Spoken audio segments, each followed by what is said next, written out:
समस्त प्रभु प्रेमी भक्तों को जय सिया राम। गोस्वामी तुलसीदास जी महाराज हम आप सब मनुष्य मात्र के लिए कह रहे हैं कि जीवन में कुशलता, जीवन में शांति कैसे मिले।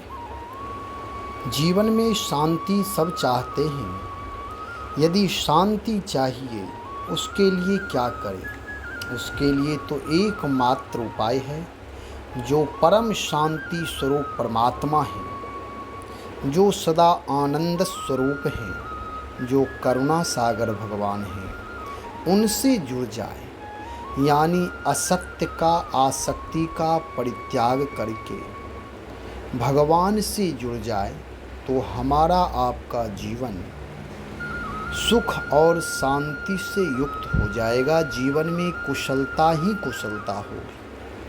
गोस्वामी जी कह रहे हैं, बहुत सुंदर दोहे में यह प्रस्तुत कर रहे हैं, इसे समझें। तब लगी कुशल न जीव कहूँ, सप नेहु मन विश्राम। जब लगी भजत न राम कहूँ, शोक धाम तज काम। अब इसका अर्थ समझें।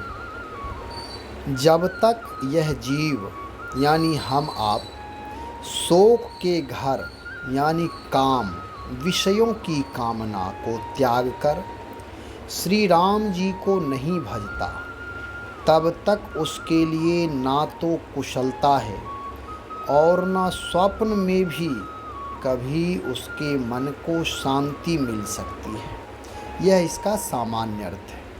अब इसका विशेष अर्थ समझें। गोस्वामी जी क्या कहना चाहते हैं? गोस्वामी जी का कहना है कि तब लगी कुशल न जीव कहूँ, सपनेहु मन विश्राम।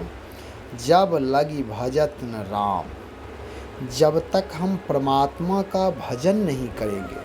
अब भजन मतलब क्या हुआ? यहाँ गोस्वामी जी समझाना यह चाहते हैं कि जीवन में यदि कुशलता चाहिए, शांति चाहिए, उसके लिए संसार में रहते हुए भगवान की शरणागति स्वीकार करते हुए, यानी भगवान का हो करके गृह कार्य आदि करे, यानी पुरुषार्थ करे, अनाधिकार चेष्टा ना करे। जैसे हमने जितना मेहनत किया, मेहनत का जो परिणाम आया उसमें संतुष्ट रहे और अकारण मन में किसी को देख करके अन्य तरह के मन में हमारी कामना जगे और उस कामना के मुताबिक हमारी योग्यता नहीं है, पुरुषार्थ नहीं है, मेहनत नहीं है, परिश्रम नहीं है, तो फिर किसी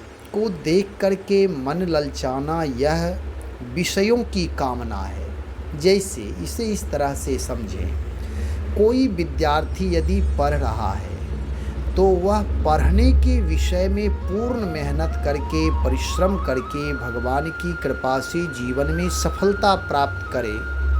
फिर वह कोई नौकरी पा जाए, कोई बिजनेस करे तो उसके पास धन आएंगे, उसकी संपदा बढ़ेगी और फिर उसके पास भौतिक संसाधन बहुत होंगे। अब ये कोई ऐसा व्यक्ति जिसकी योग्यता नहीं है, जिन्होंने शिक्षा पर ध्यान नहीं दिया, जिन्होंने परिश्रम नहीं किया, वे चाहे कि उसके बराबर मैं भी हो जाऊं तो ये संभव नहीं है। गोस्वामी जी यही कहना चाहते हैं कि विषयों की कामना यानी अनाधिकार चेष्टा, जो हमारे अनुकूल कार्य नहीं है, जबरदस्ती योग्यता के अभाव में केवल मन में कामना करें तो ये विषय है। ऐसे करने से अशांति होती है।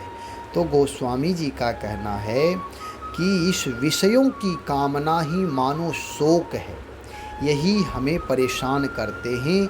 इसलिए विषयों की कामना का परित्याग कर दो, यानी अनाधिकार चेष्टा, योग्यता के अभाव में अधिकार का परित्याग कर दो। और जो आप शांति चाहते हो तो शोक धाम, जो शोक के धाम यह नाना प्रकार के अनाधिकार चेष्टाएं हैं, इसका परित्याग कर दो और भगवान की शरणागति स्वीकार कर सत्य का सहारा लेकर, सत्य के आश्रित होकर के, निष्ठा श्रद्धा विश्वास के आश्रित होकर के, राम नाम के आश्रित होकर के, प्रभु के आश्रित होकर के जब शुचिता पवित्रता पूर्वक निष्ठा पूर्वक कोई कार्य करेंगे तो उसका परिणाम उत्तम आएगा और अहंकार का शमन हो जाएगा।